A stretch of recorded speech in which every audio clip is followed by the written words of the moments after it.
This is Kitten Features, and you're listening to Show X Live with Ken in his student accommodation all the way in Scotland, and Wade in his white windowless van? Uh-oh, I better get out of here. Enjoy the show!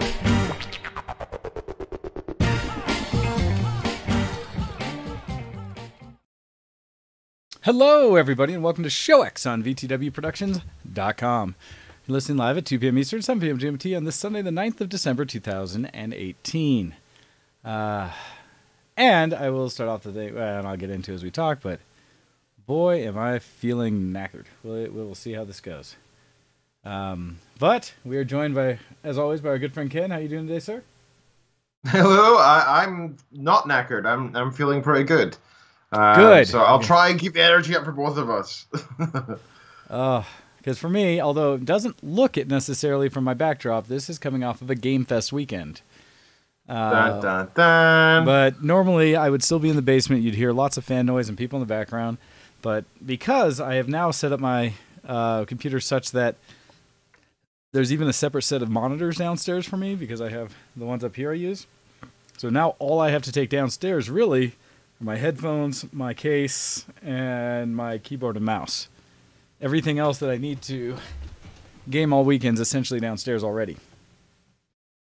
So that's nice. But in doing so, it also makes me a little lazy at times. But this time I figured, you know what, instead of staying down there and trying to move the whole broadcast rig downstairs, meaning the mixer and mics and all that, I would just bring the box back upstairs and be ready to go again with all the things set up. So this is what you get.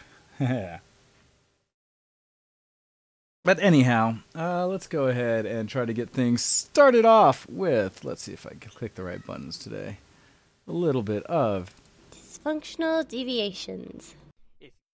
Ken, what have you been up to this week, sir? Well, my man, I've had a pretty crazy week, to be completely honest. It's Really? been a lot of stuff going on. It was Kitten's birthday on Friday.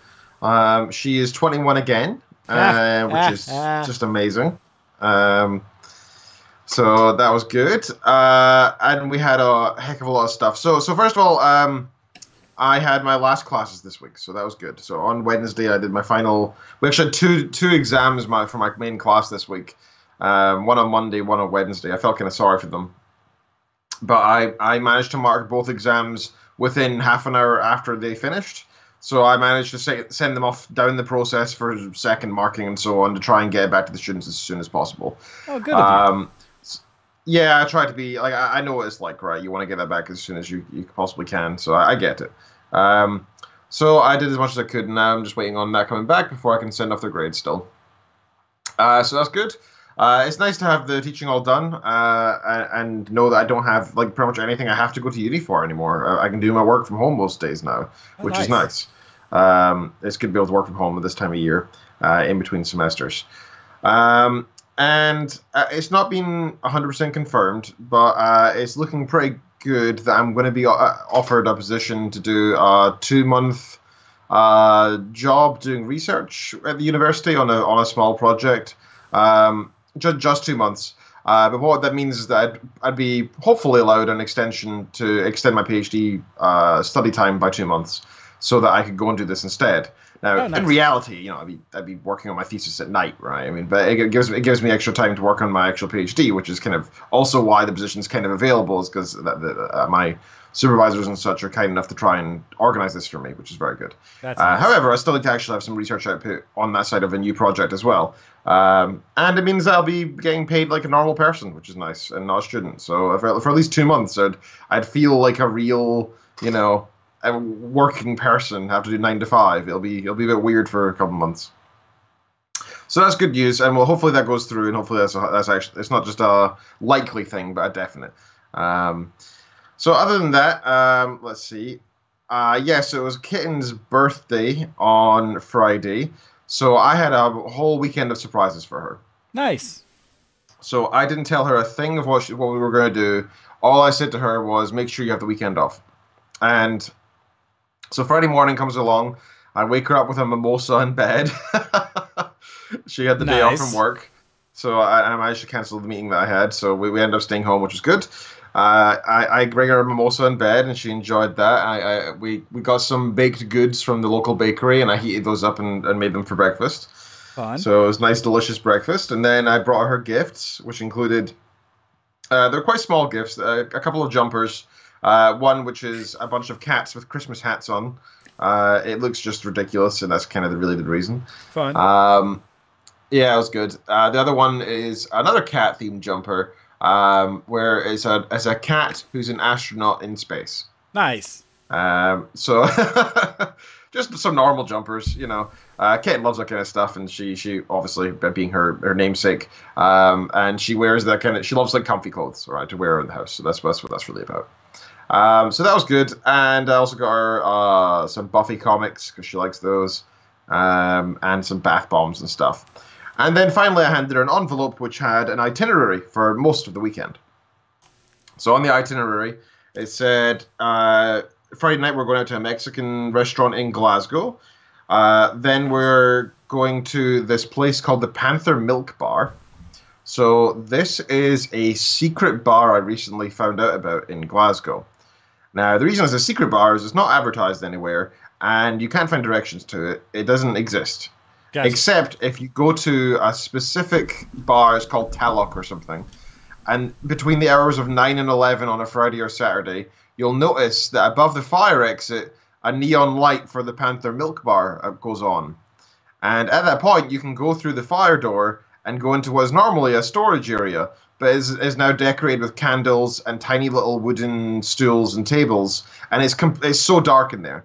And you go take a seat, and somebody comes over and says, "Would you like a glass or a bottle?" And so we said, "A bottle, please." And so he said, "That'll be £20." So I handed over £20, and he comes back with this big jar of milk, like just a milk ball, like an old school milk ball. I was like, okay. We poured out a glass each, tasted it, and we're like, oh my god, this is delicious. This is so good. And the environment was so cool. It was totally pitch black, apart from the candles here and there. It was definitely a fire hazard. And I don't even know if the place is legal, to be honest. I really have no idea. It was just cool. And I asked the guy, I said, so what's in this? It's delicious. And he gave us a long story, but basically Mexican revolutionaries first came up with this drink. It constitutes of milk, of course, brandy, gin, and vodka.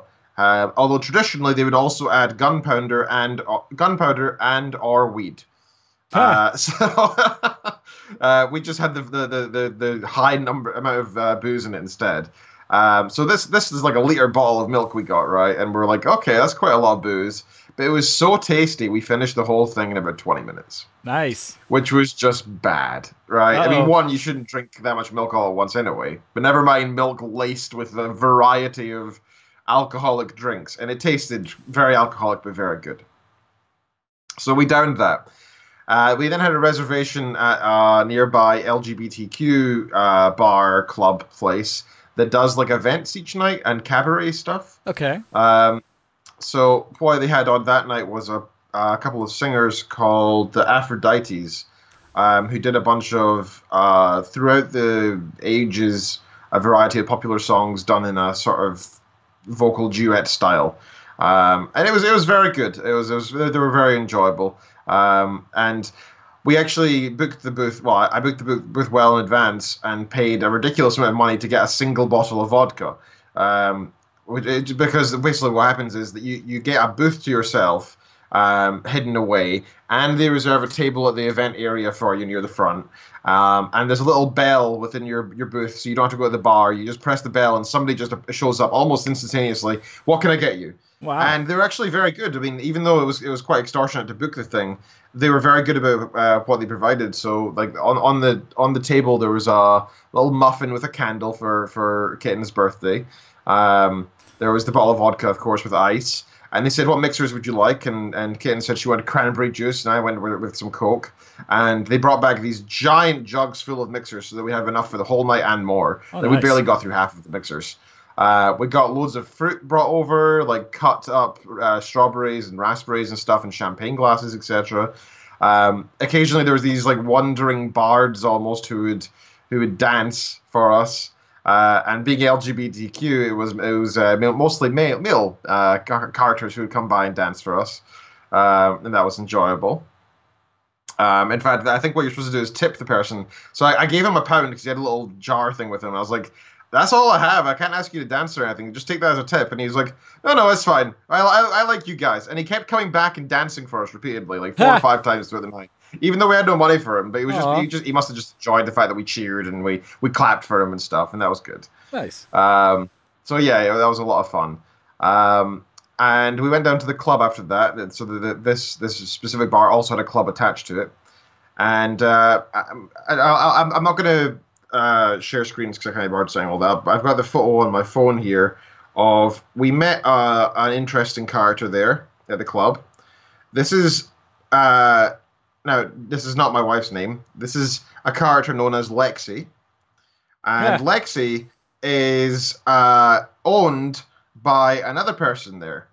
And we were not to call Lexi Lexi. We were to call Lexi It, because it needed to be called It because that's why it was there.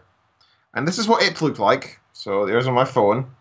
There is my wife with It. And yeah, so everyone in the video can see there was a, I believe it, I didn't say it out loud, but I believe the term is a GIMP.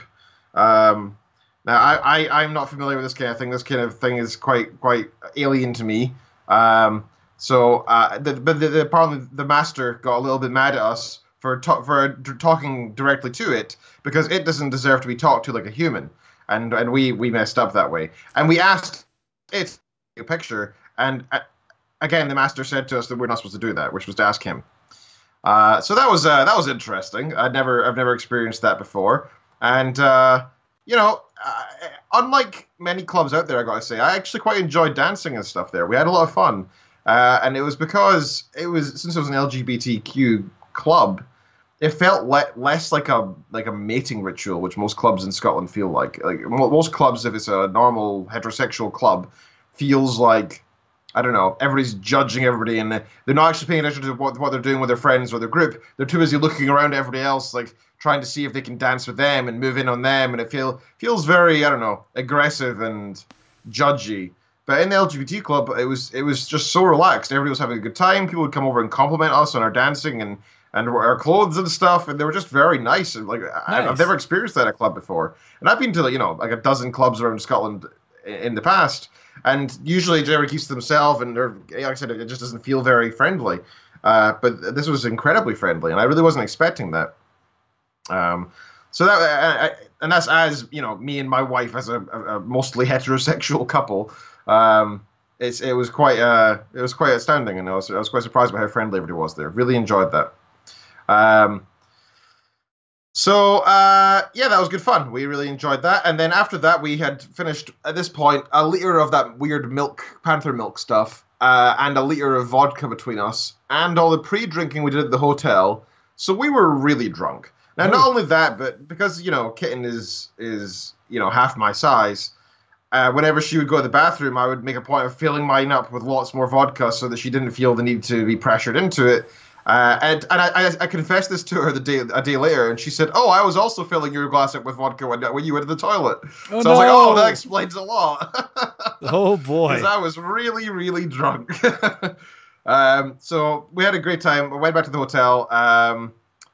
We got some takeaway because we were hungry at the end of the night, and Kitten dropped her pizza, and that was very funny. And yeah, that was pretty much the whole night. So that was Friday. Saturday, I woke up. So we got back about 4:30 in the morning. I woke up at 7:30, needing to go to the bathroom, and I felt kind of okay. And then I sat up, and then I went, "Oh God, I feel horrible. I feel like an absolute mess." So I went to the bathroom. I had some water, and I tried to go back to bed. And Kitten said, "I'm awake now," and just sat and tossed and turned, and she was like mad that I wanted to keep on sleeping. And I was like, "We had 3 hours of sleep. How could you do this? Dude, we are sleeping still after drunk." alcohol. Like, oh, yeah. I mean, like it was not pleasant. So we would manage to sleep for another hour or two, thankfully, and then we left our hotel room. And I forgot to mention the hotel that we stayed in was it was called Point A or something. It's basically one of these like sort of modern, tiny little hotel rooms. Okay. Absolutely tiny.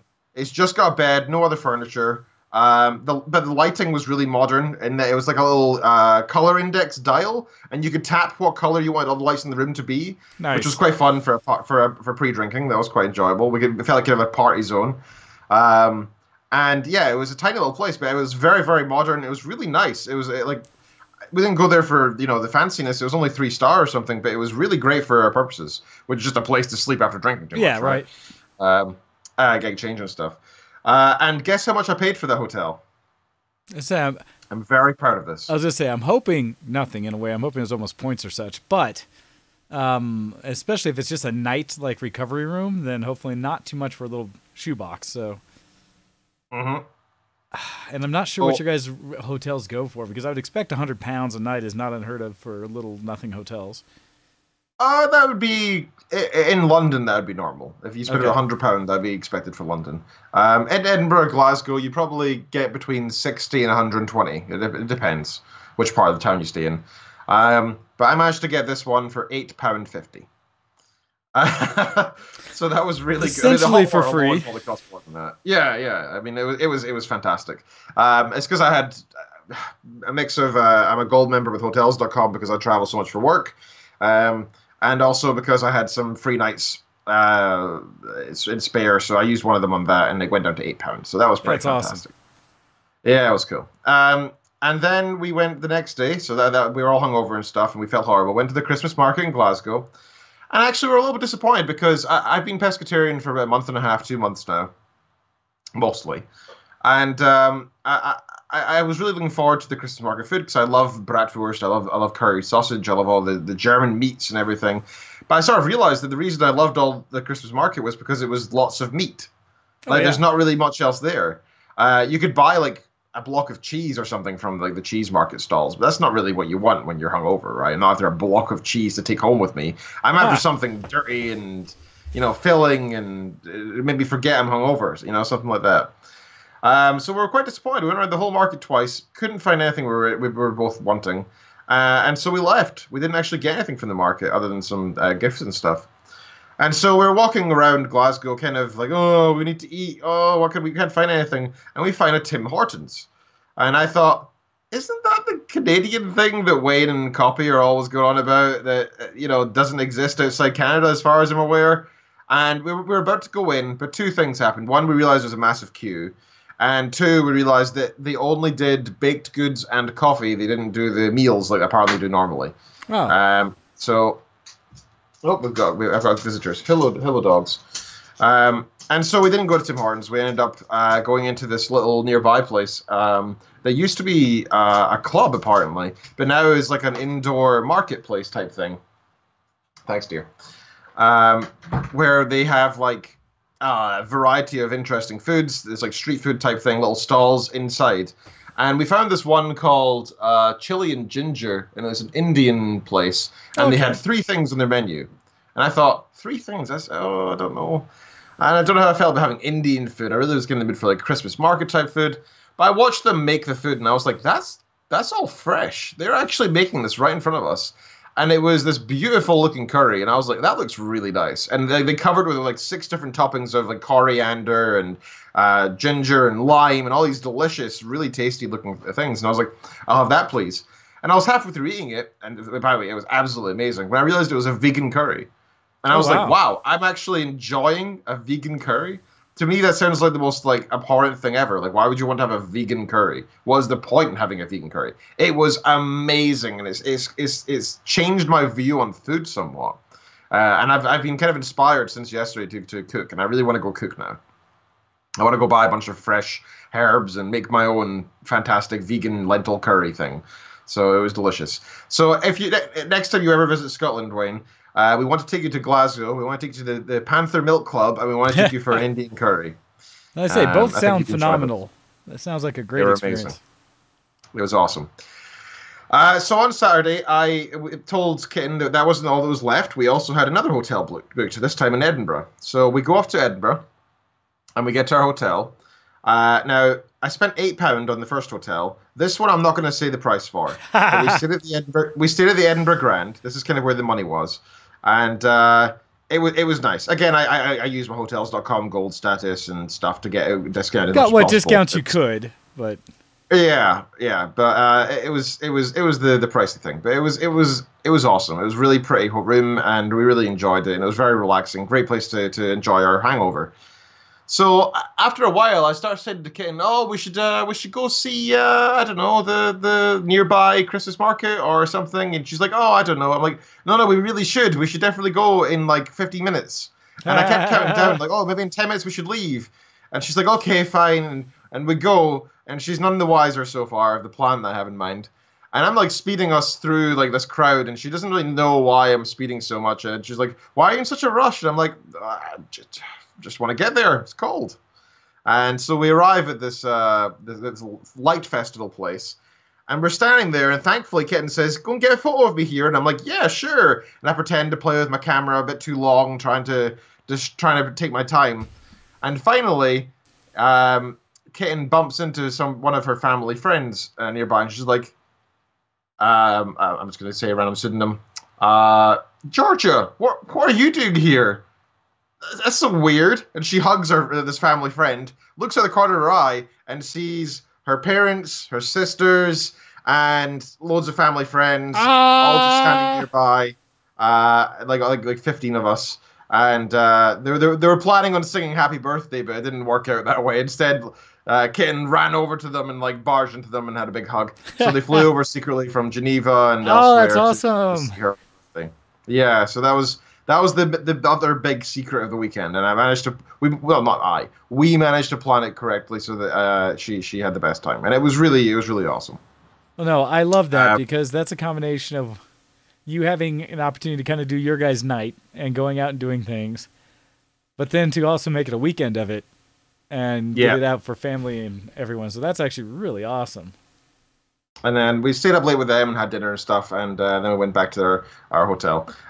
One more thing of note that I should probably mention. I had the strangest experience where it was so embarrassing.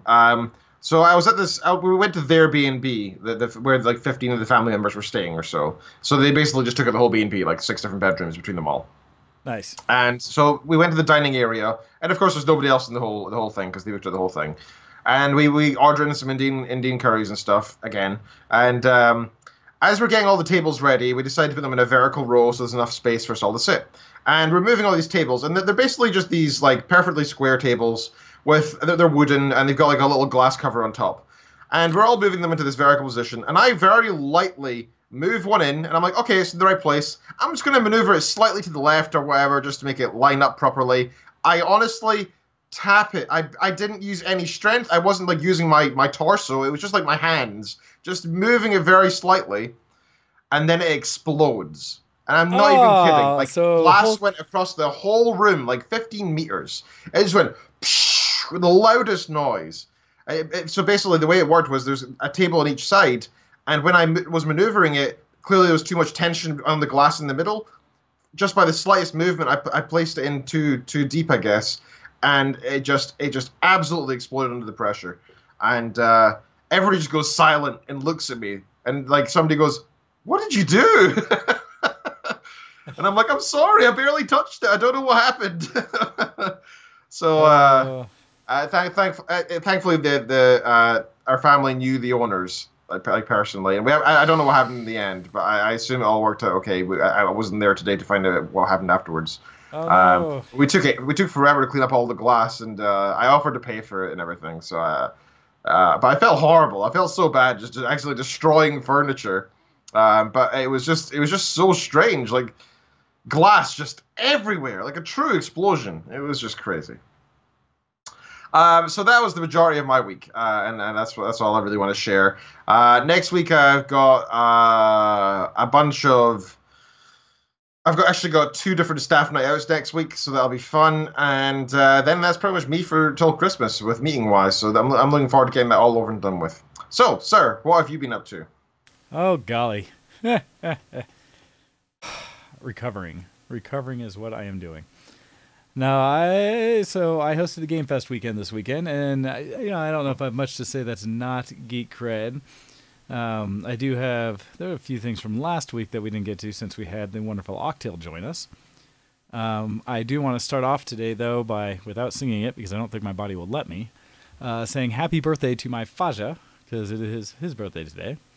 So Hey. definitely a happy birthday out to my dad, and make sure I make a point to call him after the show. Last week I was going to talk about ninja stuffs and things, where I've been doing some training throughout. Did some ninja training up at the actual dojo in Boulder, which was good times. Nice. Other than that, I did some, although I still need to work on it. I have another piece I need to do. I upgraded my house to some degree in that I ordered, and then through the joys of YouTube, because I've decided I can do anything with YouTube, I added a whole house humidifier to my air conditioning system. So I was up late the Saturday evening last week, cutting a hole into my main central air lines, the ducts, to find a place to put this humidifier, as well as to then plumb the water to it, to run the electrical and everything else, and seem to manage to have done it well. Now, the only challenge right now is it's wired in there in a simple way so that it only comes on when the heater comes on. Cool. Which doesn't necessarily do enough to get the house to the humidity I'd like. Essentially, it's because people here suffer and die because we're high up in the mountains and we're in a desert. And so when winter hits, all of a sudden everything you touch has an electric shock. Okay. Oh, yeah. It gets so dry and staticky here. As well as, like, my cats end up, every time you touch them or anything, or they touch, like, the tile, there'll be a little shock and stuff like that. So what really pushed it was my cousin. One day I got home from work or woke up or something, and the house, littler one that I've had forever, regular humidifier that's in the center of the house, was up and running, which I was like, I didn't do that. And so if it was enough of an issue that my cousin felt the need to start humidifying the house, that told me there was probably something needing to be addressed. So we talked, and he's actually helped me for this, to pay for it, split cost on it a little bit. But got that all installed and going, so that's quite fun. The next thing I need to do is get a relay that'll allow it to keep running the blower fan, thus pushing the air through the house and the humidity until the house itself reaches the humidity I set the dial at. That's the goal. So that'll take a little another piece and some extra wiring, but I hope to figure that out. But I feel pretty good that I was able to update and get that going. Other than that, what was it? Last week I had gone to a birthday party for one of my friends I hadn't seen since the previous year's birthday party. Things like that. So that's what mostly I've been doing. But Game Fest, just so I can get into why I am feeling the way I do. And yes, Copy, we'll have to find a good article on that one. I'll have to go look. So I hosted this Game Fest. It hadn't been a long time since the previous one. Normally we host them at most maybe 4 times a year, every 3 months. This one feels like it was a little sooner. Plus I just had my Halloween party, so it really feels like it was pretty close to when I had last hosted an event. And it looks like doges have made their selves known again to Ken. But in doing so, it was like people had called or basically messaged me like they do, saying, hey, when are we doing another one? So planned one out, put up a little poll, social media, say like, hey, we can do it basically the second full week or whatever, the first full weekend in December kind of thing. And a couple people couldn't come because of that, because they're working and such like that, but it was what most people voting said they could do. Regardless, it ended up being a smaller Game Fest than I think I've mostly ever done. In this case, because Friday night we usually have the big party and everybody comes and drinks and eats and plays Rock Band, board games and such. We still did that to some degree. Mostly we played Cards Against Humanity, and earlier in the day, or maybe it was Thursday evening we played it because Brock Sampson had come. He brought a new version of Betrayal at House on the Hill, which was Betrayal at, which one is it? At Baldur's Gate. Betrayal at Baldur's Gate. Oh, right, okay. Yes, yep. Betrayal at Baldur's Gate being a D&D themed version of Haunted Hill, or House on Haunted Hill. Interesting because all the classes you play and stuff like that are classes from D&D, and so each of your characters has different things plus some different abilities. But it's basically the same gameplay where you go into a dungeon, you open up areas, and as you go around, eventually an event will occur where somebody on the team becomes the haunt or the villain or whatever the case may be that then the rest of the adventurers have to deal with. That one was actually pretty fun. Like I said, the normal one, Haunted Hill, has all these massive levels of haunts and such. And this one, because it's all D&D themed, we were going through, and eventually it went around and Brock was actually the one who started the haunt, started the end game part of it. But the challenge was, when it started, it didn't go to the person who had enabled it. Instead, it had a condition where it said, whoever the lowest intellect, lowest knowledge character in the game takes on this haunt, basically. And it was a different one than normal, because normally what happens is we have everyone sit around the table, and for anyone who's played Betrayal, there's 2 books that come with it that once an event starts, whoever becomes the haunt, the villain, takes 1 book and usually wanders off and starts reading what their job is to do to win the game, while everyone else reads their book for the same haunt and gives their conditions. And the interesting thing is there's some information that is not shared between the two, like abilities or things you can do. So in most cases, the villain doesn't know neither side knows what you have to do to win the game. Okay. But when it starts, you can kind of assume it from what all's put out in front of you. In my case, what ended up happening is they had to leave the room and I had to stay, because my haunt or my adventure was I became the Minotaur, and this was called the Labyrinth. And in the Labyrinth, basically, everybody got moved down to the catacombs, the basement, because there's 2 levels to this, where Betrayal House on the Hill has 3, and upstairs as well. This only has 2. They're all moved into the basement, and there has to be a minimum of 8 tiles out. And so I had to add a few tiles, and then I got to rearrange them in any order I wanted. And then I got to put down my character as the Minotaur, and there was a quest item they had to give, which was like a key. So did that, and then they all came back in the room, and they were a little surprised, like, wait, Brock knows right away. He's like, there's more tiles than there were. Regardless, as it played through, they had this whole strategy for trying to distract and get to the key, which I just basically stood the next room over in front of, and had the opportunity, based on the rooms available, to put like every room that had some check in it for your character to pass through, either a knowledge check, something where they had to roll dice against to even go through the room, as a way to slow them down. I thought I actually did a pretty smart job of it. And I laid them out almost all in a straight line. And where that helped me was that they didn't know that my main character's ability was to charge as the Minotaur. And so their goal was to run in there, attack me, and stun me. And when they would stun me, they would be able to run past, grab the key, and run out. Not an unfortunate, or not a bad strategy. So they initially had 1 character go do that, and the other 2 explore some more to try to find more items. But then, as he came in, I rolled well and basically damaged him pretty good. Not enough to kill him, but enough to be like, oh, snap. And so the other 2 came rushing to save him, which enabled me to use my charge event ability, which goes without any consideration for number of movements, your movement speed, how far you can go. As long as you go in a straight line, you can charge through the rooms and attack every adventurer that you either leave the room from or enter a room into. And so what that did is normally you can only attack 1 adventurer per turn, but since they had all bunched up, I was able to run through and just beat on all of them. Ah, that's quite unlucky for them. Jeez. Well, what happened with that is I ended up taking one of them down pretty quick, and the other 2 are still up. But then one of them rushed through to still get the key, which enabled the second piece of the charge, which is once they get the key, you get so enraged, you could charge twice per turn. Cool. At which point, since they were all still in a line, all I had to do was run back and forth and attack them all twice more. And I took them all out, which was wonderful. So, yes, I managed to kill them all pretty quick, and I just had a little smirk to me because Brock was like, what's this about? And I was like, oh, you just wait.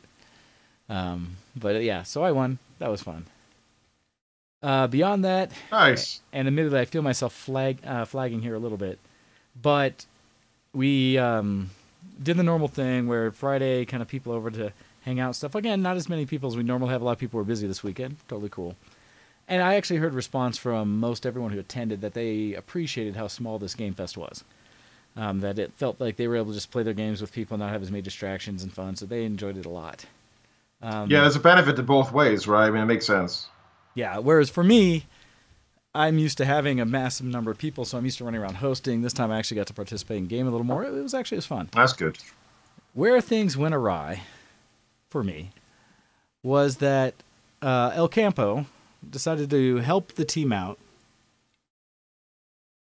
And to do so, he went to our local brewery, where we know the people who own it and used to work with, and picked up a baby keg from them, a little quarter keg of beer. Cool. Which was a tasty beer, but was also like 8%, I think. Oh God, okay. Something. And normally I don't drink a lot of beer. It's normally regular rum, drinks, stuff like that I appreciate. So I know how to handle those. This one, I kept drinking the beers throughout, and I unfortunately have acquired over the years some 64-ounce containers, these mugs, big glass mugs, from the Movie Tavern, a place where you can go, get drinks and food while watching movies. And so I have like 6 or 8 of them in my house. And so that's what we all use to drink the beer. And so we were always sitting with this massive mug, tankard, basically, of beer in front of us, and kept just drinking on that the whole time. And I will tell you, I had with me my Aperture Science water bottle with me, filled with water as well, and I was downing both because I was trying to be responsible. Mm-hmm. But through that, how did it go? It came basically late last night, or not even late, probably about 9-ish, that I was like, oh, I don't feel good. And oh no. Well, and the challenge was, it wasn't that I ever got drunk. Like, I can't even claim like a good buzz. And so, but there's a point where I was just sitting there like, all right, I need to just chill a little bit. So I was sitting on the couch, just kind of taking it in. Everywhere I'd gone was a little noisy, so I was like, nah, I'll go sit on the couch. Eventually, I was kind of sitting there like, I should go to bed. That's sometimes a wise decision to make. Yep. Well, and so I stayed up to like 10:30ish, I think, and tried to go to bed. Or actually, before that, I finally felt that little upset in the stomach that said, I should probably let some of this out of me. And so, for the second time ever from drinking, wow, dude, I went and kissed the porcelain goddess for a bit. Prayed for a little bit. And it wasn't fun because I don't know how other people do it or not, but you get the feeling, or it's like it needs to come up. And so absolutely. It's not like it's self-induced where you actually do anything, like, push a pretty button or anything. You just kind of, oh, here it comes, and instead of fighting it, I'm going to let this happen. Yeah. And so, yep, did that. Boo. And then, hey, and welcome to everybody else who's joining in to watch today. I appreciate it. I'm seeing more names in the chat, in the IRC. So anyhow, did that, got initial reprieve where it felt a little better, but at the same time, because of that, like, it felt like all of the blood left my extremities. And so my hands and feet were just ice cold. And my house has been the same temp that I keep it normally, but I just felt so cold, so I was bundling up after that. And eventually I was like, all right, I need to go to bed. Drank some more water, took some ibuprofen, it was like, time for bed. And then I tossed and turned in bed all night, essentially. Oh, poor Wayne. Oh, well, and the worst part is, so I did all that, and at some point, because I was like, I think I was good. I thought I got everything. Nope. So at some point, I finally was like, let me give it another shot. I went in there because I had like those little burps you get or something, where I was just like, maybe, no, okay, whatever. I went in and tried dry again. Heaving, yep. Yeah, well, it wasn't even truly dry heaving. It was just more like burps. But I was trying again, and nothing happened. So I just went to the restroom kind of thing. I was like, well, shoot. So I made a decision. I was like, I don't want to go downstairs again and get like a Tupperware or something. So instead I went and grabbed, normally it's ibuprofen, water, and, and bread will make for a better morning.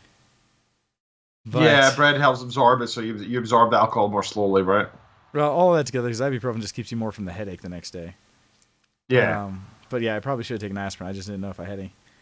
And so what I ended up doing is from the bathroom, I took my wastebasket with me back to bed and said, just in case. And I will tell you, almost no sooner had I laid down in bed trying to get comfortable again than my body said, oh, that thing you're trying to do, let's take care of that. And so I reached over, grabbed the bucket, and yep. Oy, that was rough. But that did give me at least a moniker better. Like a little bit better than I had been. And just, oy. And so then I tried to sleep through that. I actually stayed into it. I was tempted to call off today, like, for the show. I can see why. I was just like, you know what? I hurt. I hurt in ways I do not feel good about. And it's funny because I didn't get, like, spins. I didn't get any of that. And I never truly felt drunk. I just felt pain. And so, oy. No, it was rough. And there's that moment of just trying to tell everybody, man. Like, nah, I mean, there's nothing anyone can do for me. I have to suffer through this. And so went to bed, and it was unfortunate because I know that Campo was suffering more than me. Or not suffering, he was drunk.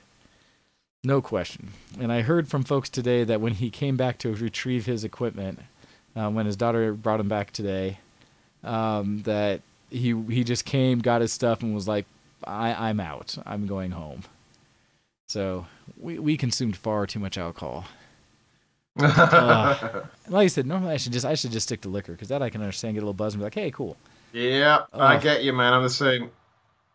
So that's rough. So I feel rough. So a caveat, if I run away from the terminal suddenly, it is because I've been drinking water and electrolytes and hoping that it's enough to keep the body settled. But if things change, I am going to not put anyone else through that. And so I may regress suddenly to be able to manage it, but we'll see. Anyhow, with that in mind, though, and sorry for anyone who is not appreciative of that kind of reality, the actual gaming and Game Fest, I think, really went well. I know we played a lot of Call of Duty. What did you guys play? A lot of Call of Duty 4, since that's the newest thing that Nick and I have been playing. Mostly multiplayer, regular team deathmatch, stuff like that. Some Blackout. Although we had a weird situation where whenever we tried to queue up with 4 people, it seemed like we could never find matches. When it would ever be just solo or 2, we'd find matches right away. So that was frustrating throughout the weekend. That's annoying, yeah.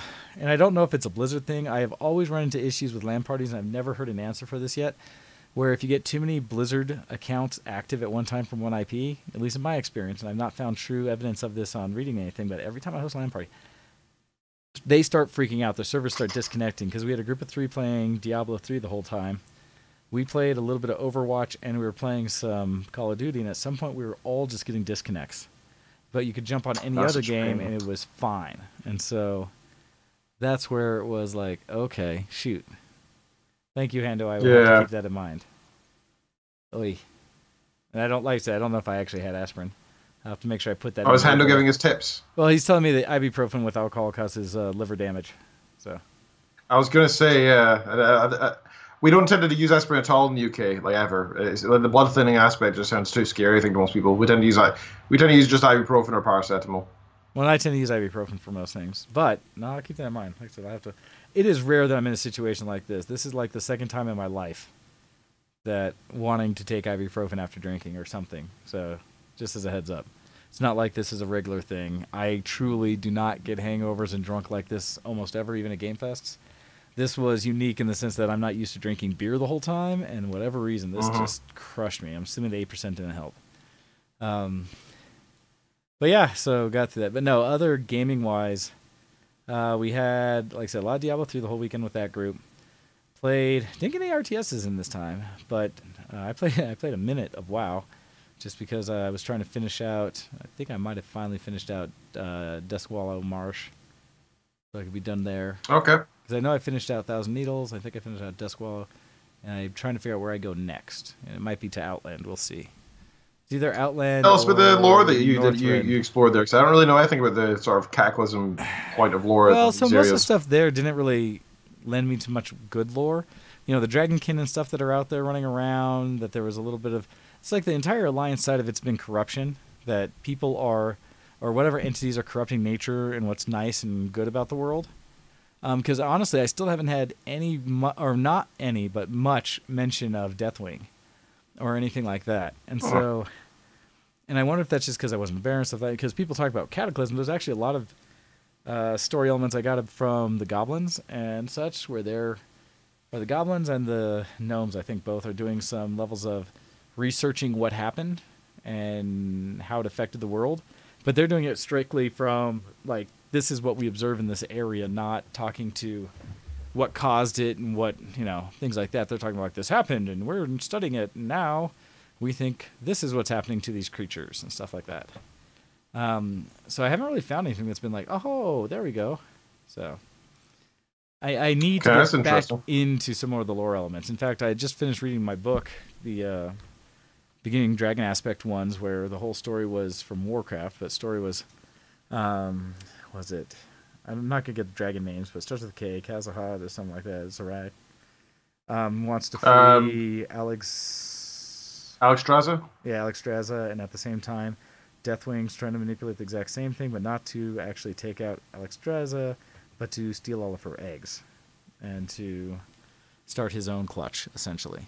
They are constantly trying to steal each other's eggs and stuff. Yeah, it makes it's sense. like a recurring well, thing. She was the only female left at the time. And so because of that, those were the ones that were what they were caring about. Day of the Dragon. That's the one, Serathis. Day of the Dragon's the book I just finished. I'm just starting one, and I forget the name of it, but it's going to be about Thrall, it sounds like. It's talking about them. Thrall's what's his clan? The Frostwolf? Okay. Yes, Frostwolf, yep. Yeah, that they were exiled essentially back out to or what is it, the Arathi Highlands? Okay. After he defied Gul'dan and such, and so that's where it was Day of the Dragon. I hope to get into the other ones for reading more about the aspects, because I actually did like the information about the dragons. I thought that was interesting. Yeah, dragons are badass. Yep. Well, and at this one it was interesting because the other aspects were all weakened because of the dragon disc that they had formed that Deathwing took advantage of to control them all. So it was actually interesting to see that. But now that they've been restored, I'm curious to see how that'll act out next. And that's where, because I know the dragons are in WoW, the aspects, and so I want to get some of that as well. But yeah, so I'm curious. Oh, they lost it again? Okay. Well, still, I'll be curious to kind of catch out how that fits into the game and stuff like that, Serathis, because that is pretty much the whole reason I am playing WoW again, is to get the lore aspects. So that'll be interesting. Other than that, this weekend, what was played? I still played some League of Legends, some ARAM, stuff like that, mostly on my own, but some with my little brother and with Brock, and this morning was with Kazuyuri. We just a little bit, never a whole big group. In fact, I think the only thing where we got most of the group playing on a game together was in MechWarrior Online. Because we did get some MechWarrior Online in, and it took us a minute to kind of remember how to play the game, because we hadn't played it for quite some time. And they keep updating it. It's still alive. It's still an active game for people who like, mech tank combat. What we ended up doing was, Campo and I, because we had a couple people who were brand new into it. One gentleman who was in town from out east a little ways, or Midwest out east, was able to come in and join for the first time, see things real quickly. But we were able to play MMWO with everyone there. But Campo and I jumped in. We got on our little Jenners, our light mechs, that are both SRM boats, running both SRM 6, 4s, and 2s, I think, overall. And it's funny because Campo was kind of going like, I completely forget how to play this. Like, why do I have SRMs? And I told him, it was like, oh, these are just the mini shotgun boats. You get up close and just pound people. And so he and I, first match just kind of ran out in the world and died. But after that, we coordinated, heaven forbid, marked targets, and all focus fired. And Campo and I started doing the most damage on the team from anyone playing. And these matches are usually, 8v8? Wow, nice. Something like that. And there might have been 4 or 5 of ours.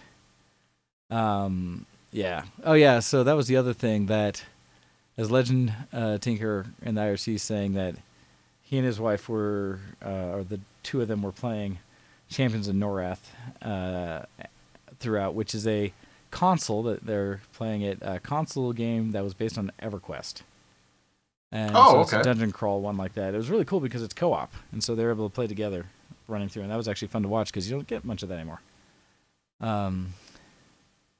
But yeah, we played through MWO, and Campo and I just did surprisingly well. At some point, I had to run upstairs and help other people with a few things, and then afterwards, Campo was like, dude, as soon as you left, we couldn't manage it. So there was a bit of a good feels there that he and I were wrecking people. So that's sweet. Yeah, that's good. That's always a good time. But that's mostly what I was doing when it comes to like the whole, somewhat geek cred, but non-geek for me.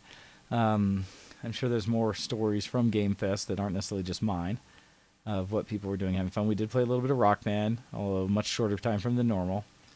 My cats absolutely hated that I had people in, and I think may have gone so far that they got stuck upstairs, not wanting to come back down to use their litter box or grab food. Because at some point I noted my cousin come down and grab the litter box and their food stuff, take it upstairs, and I think he set him back up in the weight room upstairs. And I thought I saw him like washing something, so they may have resulted to using something in his room. Since they weren't happy to come out. Which is unfortunate because the Friday, or was it Thursday and Friday, they actually did really well. and they were around and totally fine and getting what they needed to. It just came to Saturday night. I think it's just because enough people are going up and downstairs constantly that they didn't come back down. So, well, I'm sure I'll hear about that later.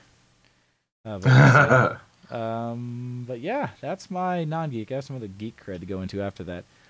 So I think I can go ahead, unless I think of something else. Transition over by saying, I'm a geek. Are you a geek? Geek cred, level up! and I know we have at least one email that came in. We do? And I will totally let you take control now, Ken, so I can rest my voice for a minute and power That's up. fine. In fact, we got a couple of emails. I know some are mine, so I'm not sure. No, we got two from the same person. Oh, okay, so, good. Hey, the one that says read this one versus the other. Oh, I didn't read the subject. I was just going to click on the first one. Okay, dear Show X, this is from Seraphis. Dear Show X, premature send email. First things first, the ModDB Mod of the Year vote is on. For the glorious PC gaming modder race, go to moddb.com and cast your votes. Because Skyrim is much better with ponies, and classic Doom is better when it's a desperate struggle for survival when playing Hideous Destructor. Also, geek cred level, I don't know. So I have killed yet another no-name Chinese phone. This time somehow breaking off the USB charger inside it. Oh. Thus I have decided to buy a yes-name Chinese phone. Enter the Xiaomi Redmi Note 5, which is not waterproof, as I learned when I checked it on it during a heavy downpour. 2 nights buried in rice. Managed to get it working, but I was surprised that in 2018 they still make non-splash-proof phones. There are still a surprising number of phones that aren't, whichever the rating is now. Because I mean, even Apple, the iPhone 10 finally hit that rating up that like Androids have been doing for some time. So you do want to be aware of that, not just assume. Yep. And thanks for doing the mocking of Apple. I was going to do that anyway. As for the real geek cred fail, I have finally upgraded my PC. Then proceeded to be unable to actually assemble it and had to take it back to the store and to have them put it together, like an army.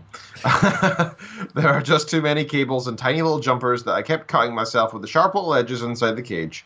But at least my PC is no longer lagging 6 years behind, so I can play all these 8 and 16-bit retro games much faster. Nice! Now they load up half a second faster. Woo! So that's from Serathis. Thank you very much for your email, sir. And the other one's just the exact same, but with less stuff. Okay. So into Geek Cred, yes? Yes, sir. All right. So my Geek Cred this week, I want to first of all talk audiobooks. I didn't have much of a chance to speak about this last week. Yep. So I mentioned that I finished The Furies of Calderon, right? And I thoroughly enjoyed those. And I have decided to delve down the path of a series that I have previously read a single book of, but not the whole path, I guess. So before I only read The Player of Games. This is by Ian M. Banks, the Scottish author, who writes some of the best sci-fi out there. So The Player of Games was a fantastic book written in the 80s, I think. And it was basically based on this idea of this culture, this spacefaring civilization made up of mostly humans, but generally a variety of races, and sentient AI and robots and ships that have sentient capabilities, and these things known as minds, which are basically insanely powerful computers that no human can really keep up to scratch with and compare when thinking about stuff. And it's a civilization of this utopian civilization. And in The Player of Games, it's about this one character who plays a variety of board games, effectively. And he's like a lecturer at universities and stuff. And he basically is a professional game player and one of the best in the galaxy. Oh, and nice. He gets kind of involved in a blackmail scheme where he gets bored with his life and he decides to cheat in a game just to see what would happen. He gets recorded and caught by this sort of evil mini robot dude, this mini drone thing, who then starts to blackmail him, and he decides to basically leave the planet, and he goes off on this big long mission for various reasons, and it's very enjoyable. Basically, this utopian society character decides to leave and goes and lives with some primitives for a while, and it's quite interesting to see his involvement and. basically because he had to go under the cover of pretending their civilization wasn't quite as advanced as it is. That he has like his technology that he brings with him is all like reduced to like a bare bones level, so that he acts like them. He doesn't tell any of the locals about his like they've got like geno fixing and stuff. Like they do stuff with their genes to make them like immune to disease, and they can do things like drink alcohol and pass it by, so they don't have any effects. It just goes straight out into the urine. Yeah, that would be nice, right? You can do other things like produce any drugs they want within glands in their brain that develop over time. Oh, wow. So they learn how to do specific mixing of the drugs that help them achieve certain mental states. So, for example, if they want to have like a clearer mind for thinking logically, they can have certain drugs that enhance that. Or if they want to slow time down a little bit, it's a really interesting set of ideas. But anyway, so this is book 2 in the series. I'd never read book 1 or any of the others before. I just did book 2. Oh, wow, you just jumped into it. Okay. But this was years ago. I must have been like 14 when I first read that. But now I'm reading the whole series, and I've now read the first one, which is Consider Phlebas, also by Ian M. Banks. I'm now halfway through The Player of Games again, first time reading it as an adult, and I'm really enjoying it. It's really good so far, and I'm surprised that I managed to read this when I was younger, because like. Maybe it's because I'm listening to it on audiobook, but I kind of sometimes struggle to follow what's going on because there's just... Mainly because with sci-fi, you know, if you've got a bunch of aliens in different cultures, a lot of the names of places and things tend to be very alien, right? Yes, very unique and somewhat difficult to pronounce. Yeah, like the main character of The Player of Games is I could not tell you his whole name. I still don't know his whole name. Player of Games, main character. Let me find out his full name so I can actually say it. I can't even. Okay, Jernau Morat Gurgay, which is it's something that's really hard to remember, right? Jernau Morat Gurgay, and there's a lot of interesting names and places in it that's quite hard to remember. And I'm surprised I managed to read that when I was younger and actually follow the story. My teenage self has impressed my adult self with. I think I used to read a lot more back then than I do now. Yeah, I used to be similar to that because I've had same things happen with certain books where I'm like, huh. I remember enjoying the heck out of that. Wow. Yeah, but I love reading, and I'm really glad I've gone back into it this year. My goal for this year was to read 10 books, and I think I'm on 36 so far. Damn!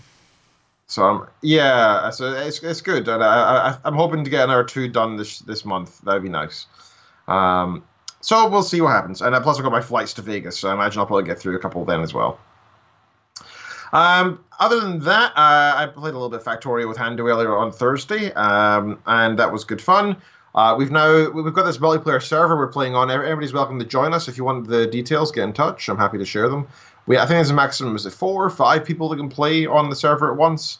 And so if we do want to get some people playing, we're going to have to schedule when we can play and such. But let me know if you're interested. We've got no griefing and no PvP rules, of course. And generally, don't destroy other people's stuff without talking to them first.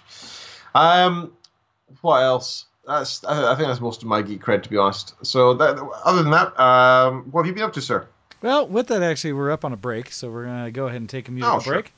And from that, we will come back and go through... I said we already got our emails, but we'll jump into my geek cred from that, and we have some news after that, assuming I can survive this, but so we'll see. So I set up for potentially a longer break for song, 6 minutes long, potentially another 4, depending on what I need to do to say hey bye to people real quick that are all trying to scamper out the door here, looking at me from the office door. So I'm going to do that, but we'll be back at most in 10 minutes, but looking at 6 minutes, and we're going to listen to some Edifice for my good friend Adrian and his band that gave us permission to use their thing. So with that, you're listening to Show X on VTWProductions.com, and we'll be back after this music. Send in your emails to showx@vtwproductions.com.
Memories.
listening to ShowX on btwproductions.com.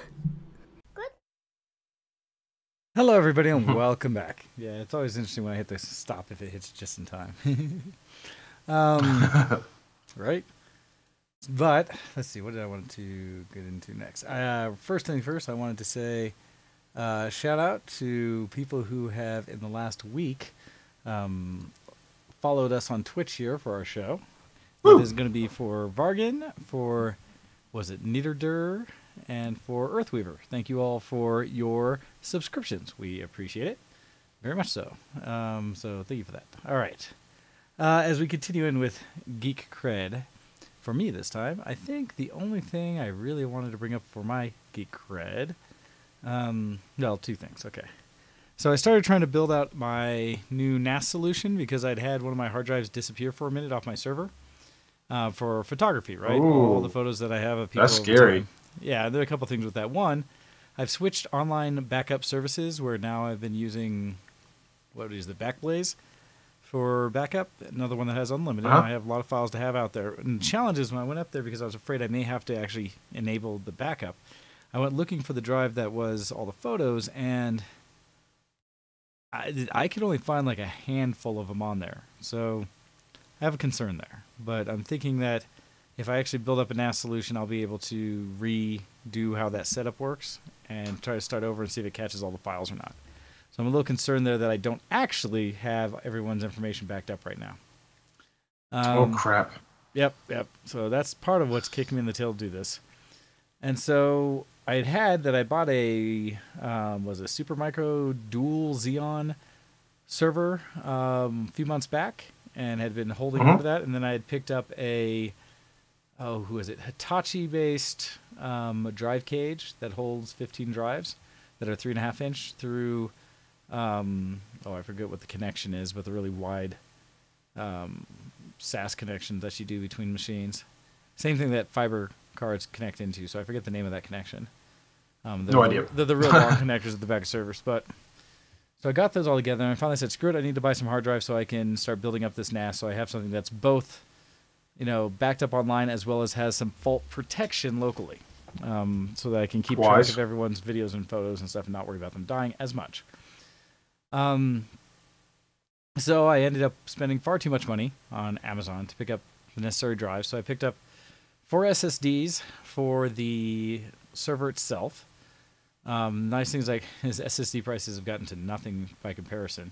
So I picked up 228 gig drives, one for the actual boot for FreeNAS and the other one for a applications drive, so I can actually run things through that, all the different services, Backblaze, Plex, things like that, such on it.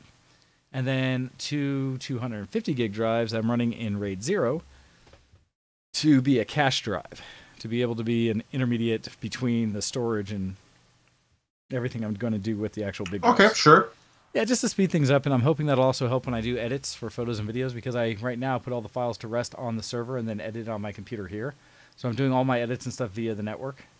And in any it's gigabit, so it's not terrible, but in any good professional thing, right, they're running at least gigabit with usually rated drives so that they have enough throughput to max it, so that it feels like you're working on your local machine. In fact, I admittedly started looking at some options for what would it take to put gigabit between me and certain machines, or 10 gig E. I mean, oh my God, $600, man, for the right. That's not worth it. Right switch for it. I don't know. Enabling 10 gig E would be wonderful. Anyhow, but that's. It'd be cool, but I don't know if it's worth it. But if I'm doing those kind of edits, that'd be so nice. Anyhow, just a thought. Nothing that's. Yeah, but it's not worth $600 though. It'd be cool if you could have that, but it's not worth $600. Depends. So we'll see. The fun part is because I've seen a lot of performance videos done about 10 gig E showing that often what becomes the limiting factor is not the network, but the actual I/O to your storage devices.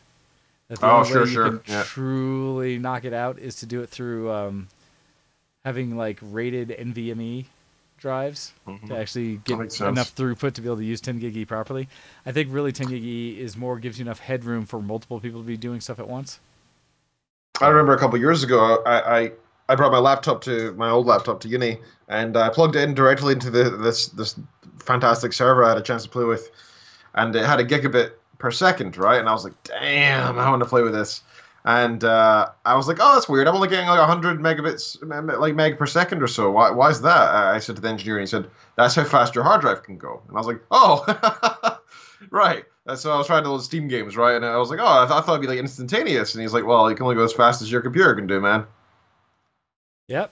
Well, and I also Makes remember sense. the first time I hit up certain networks where the network was gig, but my card was not. That the actual like card in there was only 100 megabit. And so it's like, well, that's because you need to upgrade your network card. Stuff like that. So I've run into a few of those situations, but Yeah. we'll see. So that's just something that was a thought, kind of along with everything else I'm doing. And Kuro is saying that there's one out there for $150 for the Switch itself that makes it easier. There's still also having to upgrade your cards in your computer to make sure they work it, and depending on the runs you're doing, either most often using fiber versus CAT, because regular Ethernet you need at least CAT 6, I guess, and more often CAT 7 to be able to do 10 gig E properly. So, and even then Makes there's sense. limited runs where fiber gives you the distance you need. So there's thoughts there, and yes, that's all tech stuff. But I'm trying to build out this NAS. So the other thing I then bought were 3 enterprise grade 6 terabyte drives to run in a RAID 5. So I'd have one Okay. parity drive and 2 data, which give me 12 terabytes, which would be plenty for initially putting all the photos and stuff on there. And then I figure I could run at That would least certainly be plenty. 2 or 3 of these, or maybe 4 RAIDs like that. You know, I have this idea in my head that eventually I want like 100 terabytes of storage, but that is cost prohibitive. Then, so I got that all together, and then the challenge was I went to go plug it all together and say, let's start this, and the server's great. It was able to get FreeNAS running and everything going. The extended Hitachi-based drive bay build, though, failed for me, or is not working. I didn't realize. I plugged everything, and I was like, all right, why isn't it showing it up? What's going on? And I looked in the back, and the actual cards that connect into the system for splitting out the multiple SATA/SAS connections to the drives, the backplane part of it, came up with a red error or fault light on it. And so I was like, awesome. Ooh. So I went online, found a site that sells refurbished ones. Most places I was finding they're like $70-$80. This one I found for like $40-$50. Got one. Got it last night before from Game Fest, and tried plugging it in, same thing, booting it, and still red. So I'm trying to understand and decide if it's the drive cage somewhere in there else that's part of the issue, or if just all these boards are old and bad now, and so I don't know what to do next. So the challenge is, I've got the server set up, but they're all the SSDs, because it only has a 2.5-inch drive size, meant for like SAS drives and stuff, and those are all very small. And so I need like another drive cage and backplane to get it to the performance and the size of drives I want.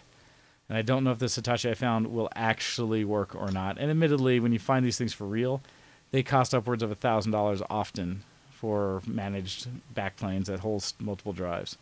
I've seen some cages that run a little less, so I'm not sure if I could use one of them or not. I'd just have to get power from them, but we'll see. So that's what I'm trying to dig out and figure out on my side of things as a whole. All right. I think that's the main thing I had for what I was doing geek-wise. So yeah, that was that. We already talked yours. We have some news come in here as well. Yes, Kuro, I much would love to have more help on how to do this. Always. Let's see. Okay, I did shout-outs to everyone who subscribed, following, so thank you for those. All right, so news. What is the main thing I had? Copy had brought up talking about how Bethesda's forums have been hacked. Oh, I didn't know that. That's amusing. Yeah. And so this Oh, is wait, is this to do with the... Oh, I know what this is. Yeah, sorry, yeah. so little it's the thing deal, saying, right? essentially saying all lightning strikes twice. After having their main website hacked in June, Bethesda has now sent out a new email to all forum users informing them of a security breach. No guilty parties were mentioned this time around, and as of now, it doesn't seem that many out there are confessing either. The full email from Bethesda talks about what had happen. Essentially, the end piece of this is everyone on their forums has had their passwords reset and need to come back and log back in. And the challenge is, it sounds like those old passwords, let's see. It doesn't specifically say that they've been, compromised, but enough so that they want people to reset theirs. And so there's that, because gosh, Bethesda's been having some issues ever since the Fallout 76 release. Yep. Wait, I don't know if I can do justice to the rest of the news today. Do you have anything, Ken, particularly you want to bring up? I have loads of stuff. Yeah, loads. I'll let you kick into it so I can rest myself again, so I don't die. Oh, the only other thing I was going to say on my Geek Cred portion of it before we switch over fully is I got, because it was on sale and I just got in, but I haven't done anything with it yet because it's right to Game Fest, a new Spider 5 Pro, which, for people who don't know, it is a monitor calibration tool. I've heard of these. Yep, very nice. That normally, from Data Color, that normally if you go for it, I think they cost somewhere in the range of $200, $150, $200, something like that. Yeah. And I'd been on Amazon Black Friday, kind of looked at some of the stuff and saw it and was like, oh, I've always wanted to get this so I could do better for my photography and video. And actually went to their site themselves, and they had it for like $100, something like significantly cheaper than anywhere else. So I'm hoping to check that out. Anyhow, all right, I pass it over to you, as it is time for us to go into technology, news, and more today on the Geekoscope. Which I think I'd already done, but go ahead, sir. Sure thing. So I've got a few things to talk about here. I was hoping to, what do you call it, Megacorp. So this week, Stellaris' new expansion, Megacorp, has been released. And that came with a big patch for Stellaris, for any Stellaris fans out there. Stellaris is basically a space civ, right? Real-time space civ. So it's a lot of fun. Got beautiful, beautiful backing tracks. Really, really pretty music.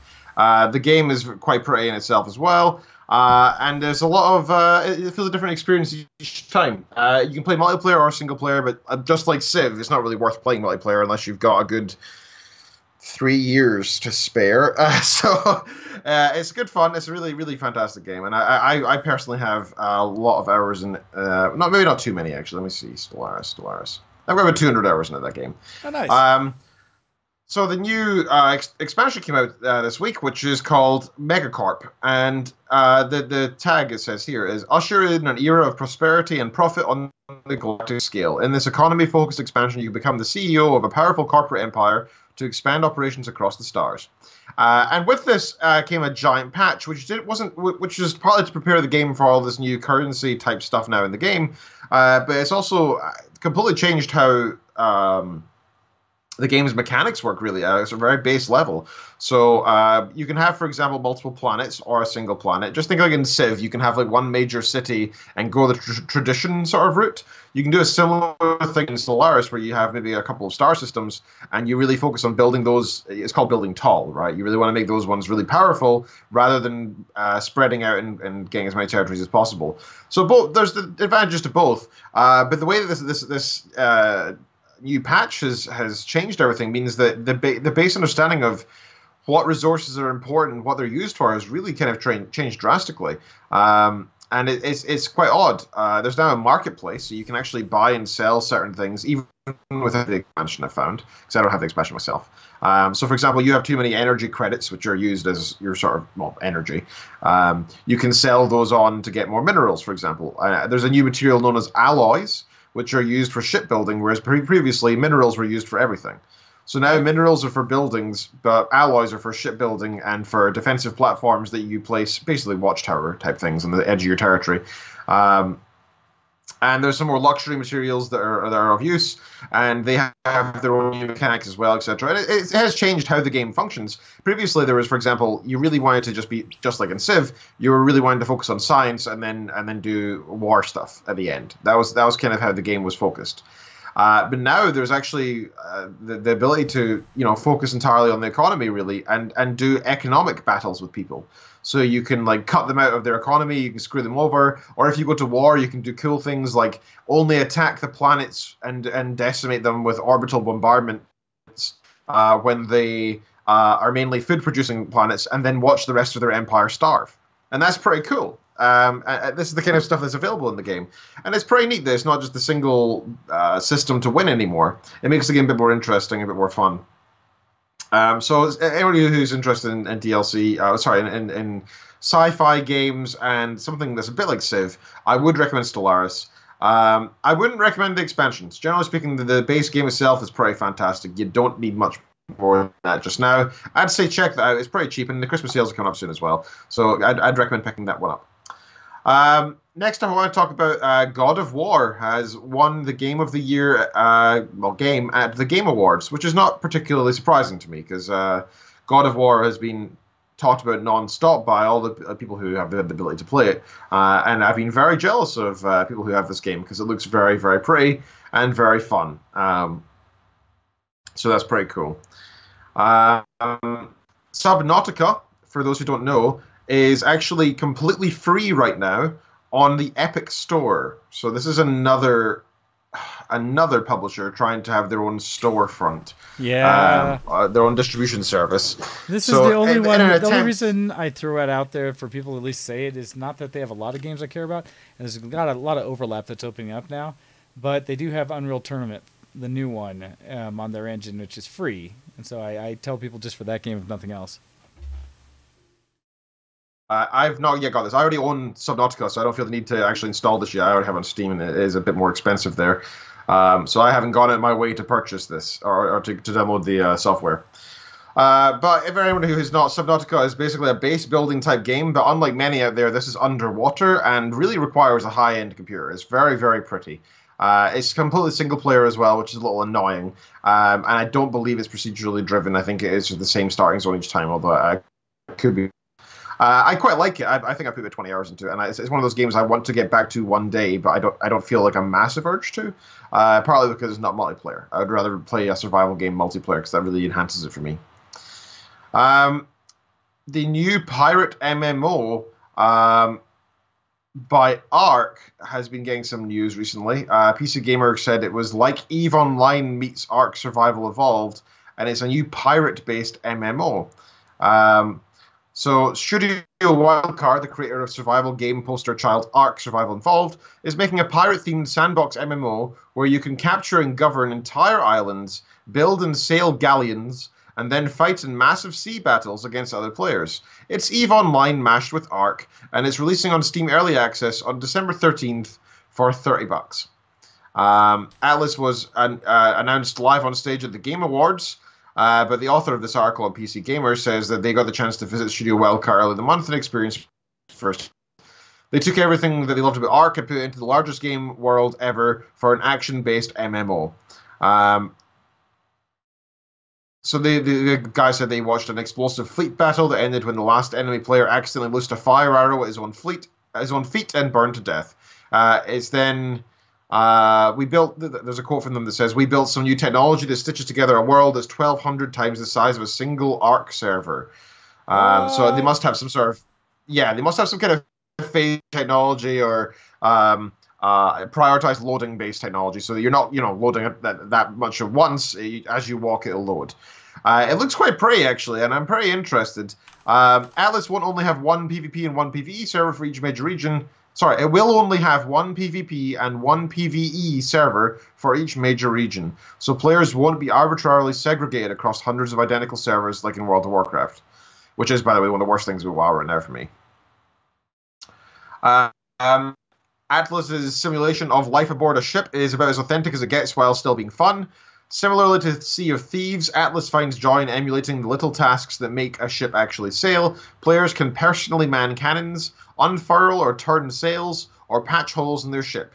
On bigger ships, you'll need a coordinated team to manage everything. But Atlas will also let players hire NPC crew members to boss around. A big part of the game is actually recruiting your crew and keeping them paid and fed, so you can actually drive the ships around. There's a bunch of cool systems in the game for simplifying controls of your shipmates as well. Try and flick through and see anything else. When players first start a new character, they'll spawn into one of the few free port towns that double a safe zone so they can learn the ropes and build a ship without being immediately blown up. Make no mistake, though, Atlas is a sandbox MMO in the true sense, and there is little in the way of linear storyline that players must follow. Wildcard Studio co-founder Jeremy Steiglitz tells me that there is a main quest that involves traveling the entire world to collect 9 artifacts and bring them to the center of the map where players can fight an enormous sea demon aboard their ships. Just don't expect to roll into villages and see a dozen golden check marks adorning the head as residents. We're not going to beat Blizzard in terms of making content. We're not the kings of making content. I'd rather focus on our capabilities of building systems, both gameplay systems and systems for players to own the world themselves. So that's kind of an overview of this game. It looks pretty interesting. There's a bunch of monsters in the game, like demons and dragons and stuff. It's PvE as well as PvP. So it looks pretty interesting. Apparently, people were saying the beta was quite enjoyable. So we'll see how this goes. In the end, it's an MMO, but it's been a while since we've seen anything trying to claim to be a WoW killer. And they're not trying to claim it. In fact, they're doing the opposite. They're saying we can't beat WoW in terms of content because they don't have the money behind it, right? Of course they don't. So it's an interesting concept. It's pirates, it's sea-based, it's an MMO, and it's only $30. And it comes out December 13th. So I'm looking forward to hearing more about this. It comes out in 4 days. What do you think, sir? Well, as I'm watching the video of it and such, I mean, it does look interesting. It looks actually really cool. People love pirate games and such, and very few have been done well. So it'll be interesting to see, especially when you talk about needing multiple crew members to do certain parts. Because that was always a challenge in any kind of multiplayer game, MMO, something like that. Co-op is getting enough people together to do it. So I'll be curious to see if there's not some barrier there with how big of ships you're actually able to truly get. Meaning, do I have enough people to actually do it, right? And so that'll be interesting. But I think it looks very pretty. And I know there's been several attempts at pirate-based games, but I haven't seen any that have really, I think, hit it. Where I agree. There's been in recent years, there's been more, but I can't think of a single pirate game that I was like, oh yeah, I love that pirate game. That's not really a theme that's been particularly popular. Well, and that's the thing, right? Because there are a lot of mechanics in there you have to run. I think the best pirate sim I've heard of yet is still, Assassin's Creed Black Flag. That the actually that's a good point. Really good. But that's still not a big, massive... But that's an assassin game that's themed towards it, right? It's not actually It is. And actually, as we talk about this, thank you, Sanither, for reminding me. But we got another email in from Agrius SW. And so you would read that out as well, since I am barely hanging on. Yeah, that's fine. No problem. Thanks for letting me know there was an email, though. Okay, so yeah, this is from Agrius SW. As I wait for Gmail to take a sweet time here. Okay, hey there, you wonderful sirs of the X. Agrius SW here with a quick Geek Cred email. This past Friday, I have my birthday. Congratulations. My birthday stream on Twitch, and it was a blast. Had all kinds of people come by and show me some love, and best part was getting to show off my wonderful new raid scene. Link below. Happy to share that with people. By the way, that means you share a birthday with my lovely wife, so congratulations to you both. Sorry, yesterday was my actual birthday. Sorry, yours is the day after my wife's. Yesterday was my actual birthday, and it too was a great time. Spent the day with my loving fiancée, Ambrosia, and we went to the Cheesecake Factory and enjoyed wonderful food. Also, I was given a slice of cheesecake with a little extra touch, link below, and the servers sang happy birthday to me. That's always fun and kind of embarrassing. I'm looking at the pictures, and the cheesecake, it's in a plate that has happy birthday to you written out in syrup on it and stuff. That's sweet. That's really nice. That's about all from me. Epic shouts to Miss Copy for a generous donation. Oh, God. Mr. Tom Bad Guy for lots of bits and Steam Game Gift.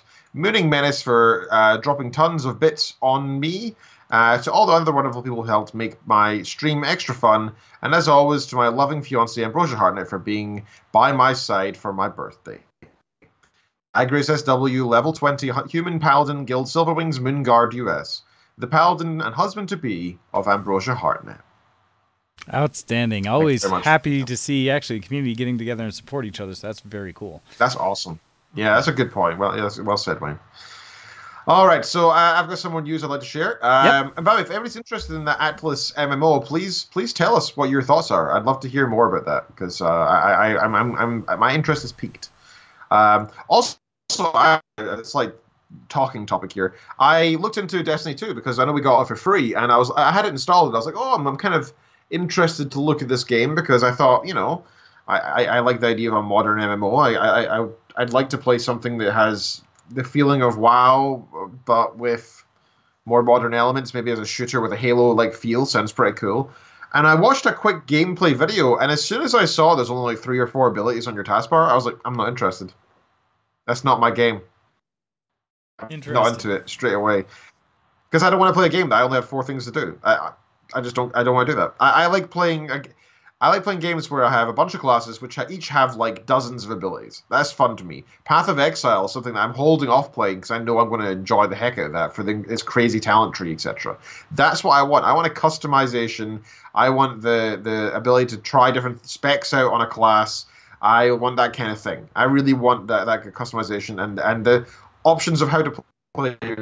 I don't want to do the just press 4 buttons. Nah, sorry. That's just a beat 'em up to me. That's nothing else. Sorry. So I've uninstalled it. I haven't touched it. Which, I don't know if that's unfair of me to say, because, I've already played the game. But Destiny 2 is much more a shooter than it is. The abilities are kind of just a minor side piece to it, especially when you get into something that's a little too big, too crazy. But for the most part, it's just a really pretty shooter, very much like a Halo. It feels much more like Halo with the co-op. And so, I mean, that's part of it. And for me, I've enjoyed it because it plays at 60 frames per second on 4K and looks gorgeous on my system. Well, that's fair. Yeah, that's one of the things that I was interested in, is I knew it was quite pretty. So that was piquing my interest. But, man, I just ain't into playing a game that is just going to be, in my eyes, boring. So I'm just not for that. All right, next up, Telltale, which is the company that's now dead, I believe. I think Telltale's actually dead. It closed down. However, The Walking Dead, the final season, returns next month with episode 3. So episode 3, Broken Toys, will launch on all platforms on January 15th, 2019, if you can believe it. Following the majority studio closure of Telltale Games. Last month, Skybound announced that it and previous members of Telltale Games that were working on The Walking Dead had resumed development for the final season of Clementine's story, which is great. In addition to the new episode 3 news, Skybound also assured fans that all past seasons episodes are backed up on almost all platforms, and all should be fixed by the launch of Broken Toys. Okay. Also, even though Telltale Games is no more, those who purchased the entire season of The Walking Dead, the final season, will of course still have access to this 3rd episode and the 4th and final episode. Episode 2, Suffer the Children, released in September, and in the review, people said it felt overly formulaic and dull, according to IGN. Thanks for the IGN. I love it when they play in the middle of an article. All right, thank you for that. Do you have anything, sir, or should I continue on? Oh, let's see. I would say continue on mostly because I don't think I have the wherewithal to read through it all. That's okay. All right, next up, Dragon Age 4, The Dread Wolf Rises. Is a teaser trailer has been released. Now, I haven't watched it yet. Now, did you play Dragon? I played Dragon Age 1, which is Dragon Age. I have never played any of the Dragon Ages. Nope, it's been something that I've watched others play and I know about, but I myself have not played. So I played 1 thoroughly, like a few times with different classes and stuff. I played Dragon Age 2 once through as a mage and found it okay, and I would say I enjoyed it. I got Dragon Age 3 for my PlayStation actually, and I was quite excited for it. And I played it for about half an hour, but I just wasn't feeling it. I don't know why. It just felt it was just a bit dull. It wasn't the same kind of game, in my opinion. Like I thought number 1 was very overly RPG. Number 2 was overly combat, and number 3, I don't know. I just wasn't feeling it. It felt formulaic to me, nothing new. So number 4, it piques my interest because I know that I enjoyed the first 2, and it makes me want to try number 3 again, to therefore try number 4 again.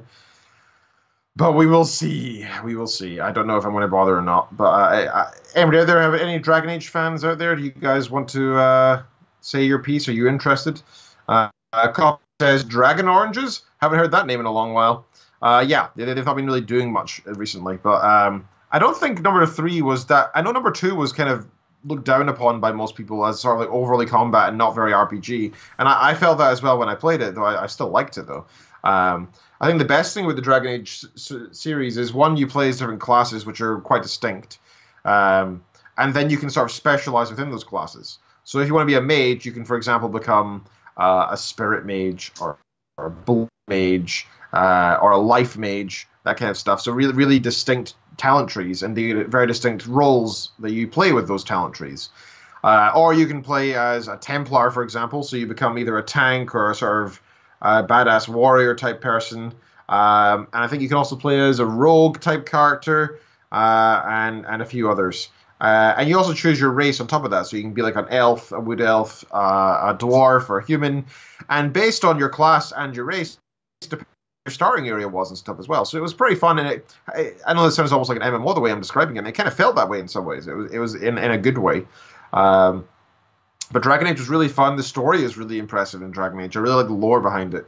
One of the main elements is sometimes there's a secondary storyline, sometimes the main storyline. But it's this battle between the Templars and the mages. Basically, Templars are this religious group with clerics who are of the opinion that magic is not to be trifled with by mortals and should be banished, and any magic users who are not controlled by the Circle, which is the clerics and the Templars, like governing body, should be locked away. So they were called apostates. And so if you play a mage, you are an apostate.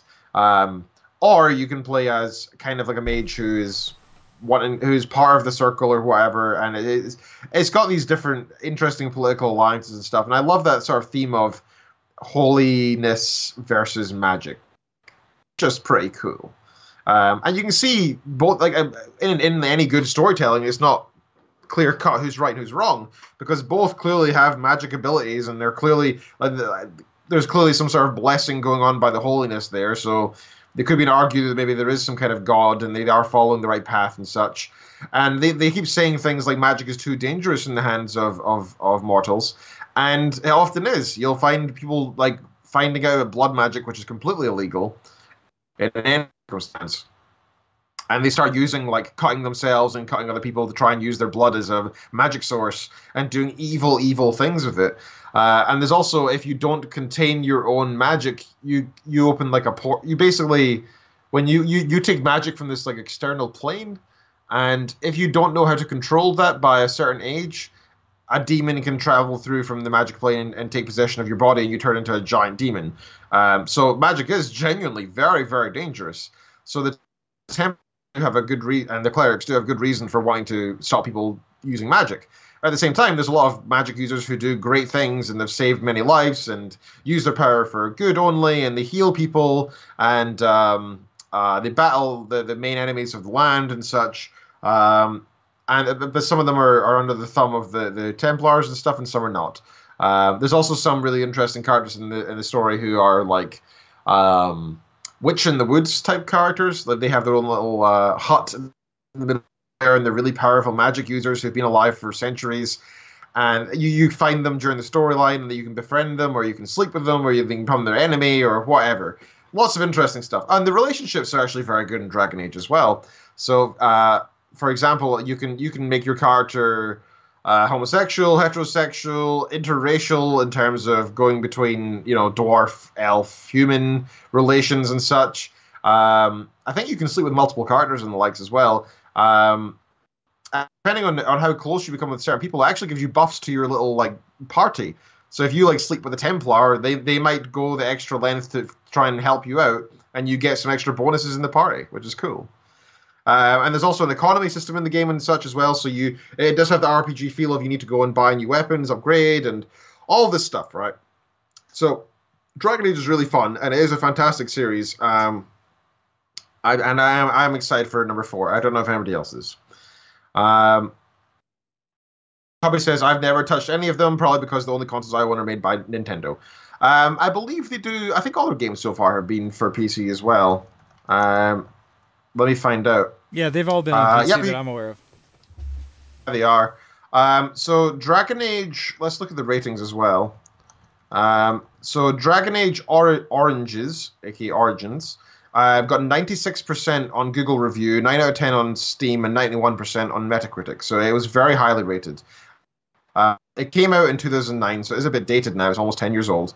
But it's a really nice game, and I do recommend it. Dragon Age 2 got 8.5 on IGN and 82% on Metacritic, so it was definitely seen as worse than the first game, but it was still enjoyable. Dragon Age 3 actually went up again. It got 87% on PC Gamer and 85% on Metacritic, so it wasn't so bad. So there's no particular trend here. It was high, lower high, medium high so far. So who knows what Dragon Age 4 will be. It'll be interesting to see. I think for the storyline purposes, it'll be interesting to see a new game, as well as for, they've done a good job over the years of making these games interesting, and they do try new things each game and make them a bit more unique compared to the previous games, so it'll be interesting to see what happens. Okay, next up we have Magic the Gathering esports program has been announced at Game Awards 2018. So a $10 million prize pool across digital and tabletop Magic the Gathering has been announced.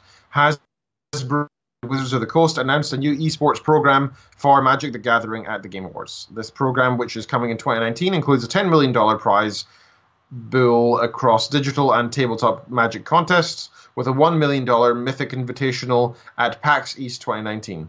The Magic Pro League, MPL, will establish a new level of professional play with 32 of the top-ranked Magic players worldwide. MPL players are offered play and streaming contracts worth $75,000, and men will play in weekly matchups on Magic the Gathering Arena. The Mythic Champion events are now flagship competitions for Magic the Gathering Arena and Tabletop Magic, which feature MPL players battling against challengers from the Magic community. More details on how players can enter and climb the ranks will be revealed later. This is a quote from them.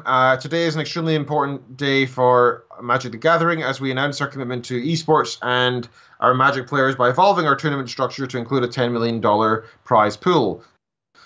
Chris Cox, president of Wizards of the Coast. We are fully embracing esports and affirming Magic as a leader in the collective card game category while providing lucrative opportunities for pros, players, sponsors, and esports partners. I think it's a pretty smart move for them, to be honest. I think esports is a big thing, and you can make a lot of money through esports. And it also is basically advertisement, right? So it's not just $10 million for the winner. That's $10 million to make people raise their eyebrows and go, oh, that's pretty interesting. I want to watch that. So I think it's a pretty smart move. In the same sense, part of me says, it'd be nice if you spent that on content instead, made a new game or two with that. That's quite a lot of money. Maybe polish the games that are already out there. I don't think anybody would complain about that. But I can't say, because I've only played a couple of Magic games over the years that I've enjoyed and haven't touched for the longest time. Even though I do enjoy them. But it's that same thing. Who wants to spend too much money on a CCG, right? All right. That's all the news I had so far. I can have a look and try and find something else. But Wayne, do you have anything we could share, or do you want to kill the show 10 minutes early? I'm happy to do that. Oh, I don't have anything I really want to talk to. There's some things that are coming out, but I don't think I have the energy to go through them. So I'm more than happy to kill the show early today so that we can be all set for next week's show. Since I am suffering as I need to just go pass out again. But I do appreciate you for passing out so much of the news for everyone out there, and thank you for everyone who's come and joined us this week. Sorry that GameFest wrecked me and that I am less than energetic today. We'll do better in the future. But along those lines, you've been listening to Show X on VTWProductions.com. We're getting out of here about 10 minutes early, and for everyone else, if you want to jump in the Discord and play some games together, please, by all means, I am going to go lay on my couch. So, thank you, everybody, and have a good evening. Bye. Goodbye. See you next zombie.